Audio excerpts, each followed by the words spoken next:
नमस्कार दोस्तों, मोना मैथ्स मेला में आप सभी का स्वागत है। आइए आज के इस वीडियो में टाइम एंड डिस्टेंस के पार्ट 9 में हम अपनी क्वेश्चन को कंटिन्यू करते हैं। हमारा आज का पहला क्वेश्चन है 121 मीटर एवं 99 मीटर लंबी दो रेलगाड़ियां परस्पर विपरीत दिशाओं में क्रमशः 40 किलोमीटर प्रति आवर तथा 32 किलोमीटर प्रति आवर की गति से जा रही है, तो मिलने के कितने समय बाद में एक दूसरे को पार कर लेगी।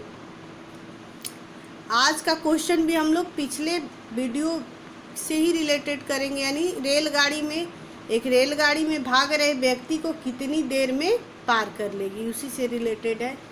चलिए देखते हैं इसका सॉल्यूशन कैसे होगा।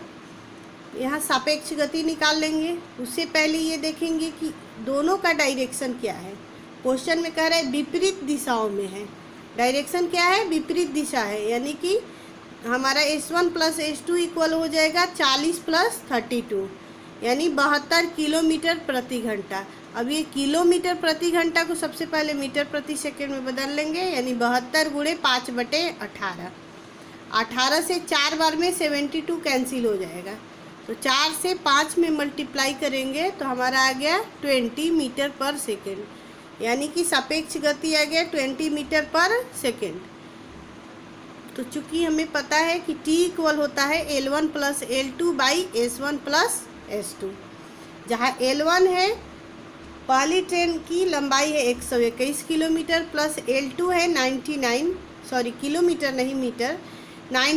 मीटर। तो 121 plus 99 by 20, S1 plus S2 कितना आया है 20 मीटर पर सेकेंड। दोनों को ऐड करेंगे तो आ गया 220 बाई 20। 1 0 से 1 0 कैंसिल हो गया, 22 कट जाएगा 2 से 11 टाइम्स में, तो आ गया 11 सेकेंड इसका आंसर। यानी दोनों एक दूसरे को कितने देर में पार कर लेगी? 11 सेकेंड में। तो इस क्वेश्चन का आंसर हो गया 11 सेकेंड। चलिए नेक्स्ट क्वेश्चन देखते हैं।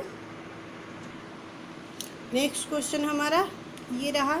100 मीटर तथा 80 मीटर लंबी दो रेलगाड़ियाँ एक ही दिशा में क्रमशः 32 किलोमीटर प्रति घंटा एवं 14 किलोमीटर प्रति घंटे की गति से चल रही है, तो बताइए कि वह एक दूसरे से कितने समय में पार कर लेगी।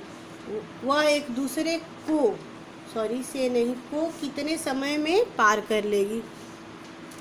यहाँ डायरेक्शन सेम दिया हुआ है, पिछले क्वेश्चन का डायरेक्शन डिफरेंट था, यानी विपरीत दिशा था, इसमें दिशाएं सेम है। तो सबसे पहले सापेक्ष गति निकालेंगे।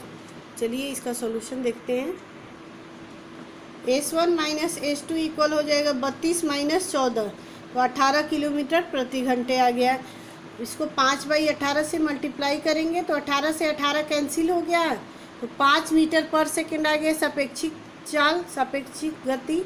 इसलिए t इक्वल हो गया L1 plus L2 by S1 minus S2। ये माइनस इसलिए क्योंकि डायरेक्शन सेम है। तो 110 प्लस 80/5, ये दोनों को ऐड करेंगे तो हमारा आ गया 190/5। 5 से कैंसिल करेंगे 3 टाइम्स में 15, और 9 में से 4 गया 5, 9 में से 5 गया 4, 5 8 40, 38 टाइम्स में ये कैंसिल हो जाएगा। तो इसका आंसर हो गया 38 सेकेंड, यानी दोनों ट्रेन एक दूसरे को 38 सेकेंड में पार करेंगी। चलिए नेक्स्ट क्वेश्चन देखते हैं। भिन्न भिन्न लंबाई की दो रेलगाड़ियां समान चाल से चलते हुए एक खंभे को क्रमशः 6 सेकेंड एवं 8 सेकेंड में पार करती हैं। यदि दोनों रेलगाड़ियां विपरीत दिशा में चले तो एक दूसरे को पार करने में कितना समय लगाएगा। ये थोड़ा सा अलग टाइप का क्वेश्चन है, इसको ध्यान देना पड़ेगा, इसको ध्यान देकर बनाइए। ये मान लेते हैं हमारी पहली रेलगाड़ी है, जिसकी लंबाई कितना है L1 है, स्पीड है s।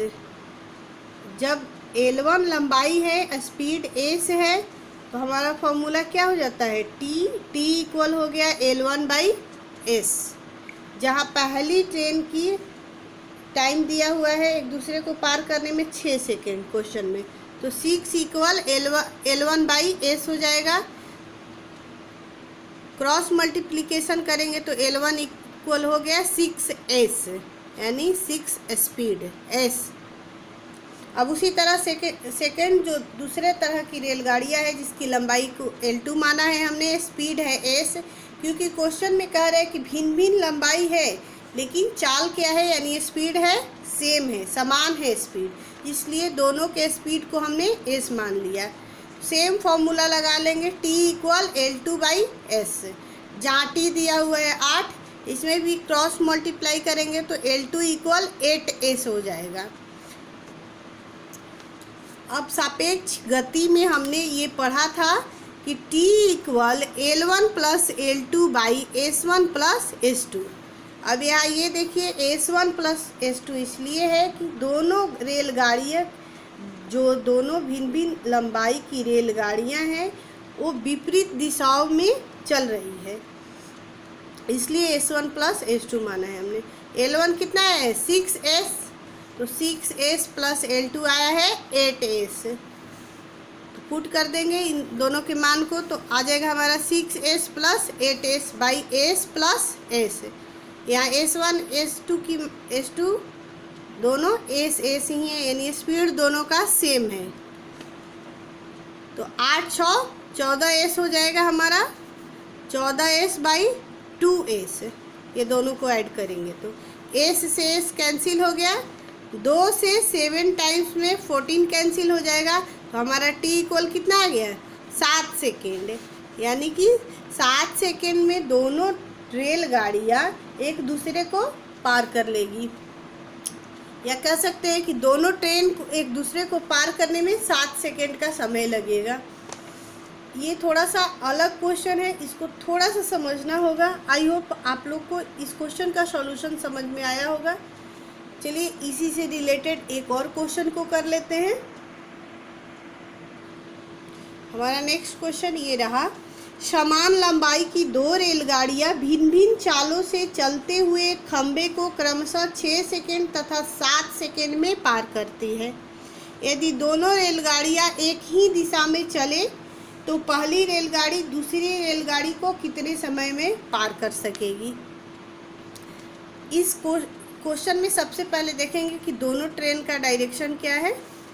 दोनों ट्रेन का डायरेक्शन एक ही डायरेक्शन है। पिछले क्वेश्चन से रिलेटेड है, उसमें अपोजिट डायरेक्शन था, इसमें सेम डायरेक्शन है।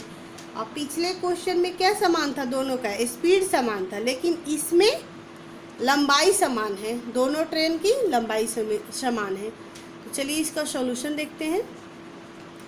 मान लेते हैं ये हमारा पहली रेलगाड़ी है जिसकी लंबाई कितना है L है, स्पीड इसका s1 है, तो t इक्वल हो जाएगा फॉर्मूला L/s1।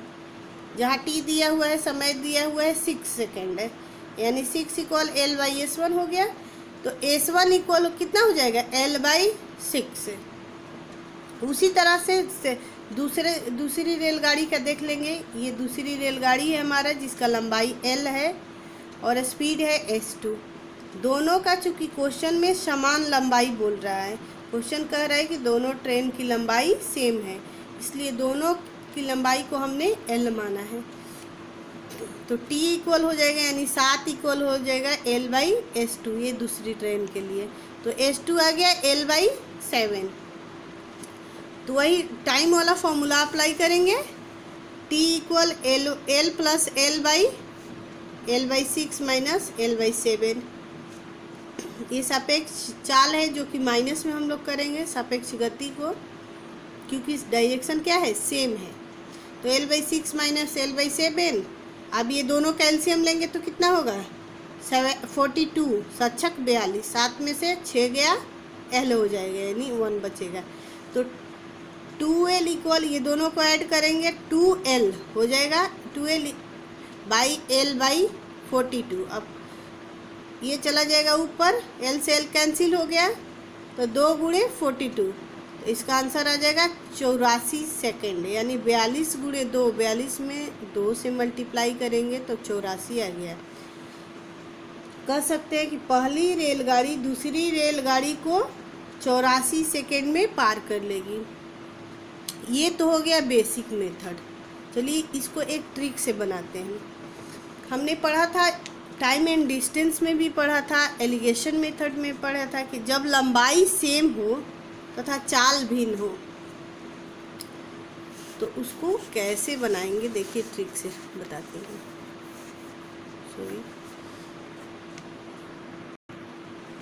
चूँकि लंबाई समान है तथा चाल भिन्न भिन्न है तो टाइम का रेशियो क्या हो जाएगा, 6:7। सॉरी, टाइम का रेशियो दिया हुआ है 6 और 7 दोनों ट्रेन की। जब लंबाई समान होती है और स्पीड उसका डिफरेंस होता है तो स्पीड का रेशियो क्या हो जाएगा, टाइम के व्युत्क्रम हो जाएगा। यानी जो समय है, समय का उल्टा हो जाएगा स्पीड। समय का अगर रेशियो है 6:7 तो स्पीड का रेशियो हो गया 7:6। तो हमें फर्स्ट ट्रेन की लंबाई तो सबसे पहले निकाल लेंगे। फर्स्ट या सेकंड किसी भी ट्रेन का फर्स्ट का निकालना होगा तो ये दोनों को मल्टीप्लाई कर देंगे। स्पीड प्लस चाल बराबर क्या होता है, दूरी बटा में समय होता है। तो दूरी हो जाएगा क्या, चाल गुणे समय हो जाएगा। यानी कि ट्रेन की लंबाई निकाल लेंगे चाल गुणे समय वाले फॉर्मूला से। तो पहला ट्रेन का इससे निकाल लेंगे, दूसरा का निकालना होगा तो दूसरे का निकाल लेंगे। चलिए किसी का भी निकाल ले, फर्स्ट ट्रेन का ही निकाल लेते हैं क्योंकि दोनों का तो लंबाई सेम है। तो फर्स्ट ट्रेन की लंबाई हो गया 6 × 7, यानी 6 में 7 से मल्टीप्लाई कर लेंगे। वही दूरी बराबर चाल गुणे समय, उसके थ्रू 6 × 7 तो 42 मीटर आ गया फर्स्ट ट्रेन की लंबाई। तो सेकंड ट्रेन की लंबाई कितनी हो जाएगी, 42 मीटर ही हो जाएगी क्योंकि दोनों ट्रेन की लंबाई सेम है अकॉर्डिंग टू क्वेश्चन। तो आई इसको फॉर्मूला पर पुट करेंगे, T = L1 + L2 / S1 - S2। तो L1 है आ गया हमारा 42, L2 भी है 42। तो 42 + 42 / 7 - 6 तो आ गया 84 सेकेंड। इसको बेसिक मेथड से अगर बनाना हो तो उससे भी बना सकते हैं और ये ट्रिक से बनाना हो तो इससे भी बना सकते हैं। दोनों सिचुएशन में आंसर इसका आएगा 84 सेकेंड। आप लोग को जो सुविधा हो उससे बना लीजिएगा, लेकिन ये शायद भूल जाए, बेसिक मेथड कभी भूलता नहीं है। आई होप आज का वीडियो आप लोग को समझ में आया होगा। आज जितने भी क्वेश्चन हमने किया सबका कंसेप्ट क्लियर हुआ होगा। चलिए इस वीडियो को यहीं पर एंड करते हैं, मिलते हैं नेक्स्ट वीडियो में। तब तक के लिए bye bye and take care.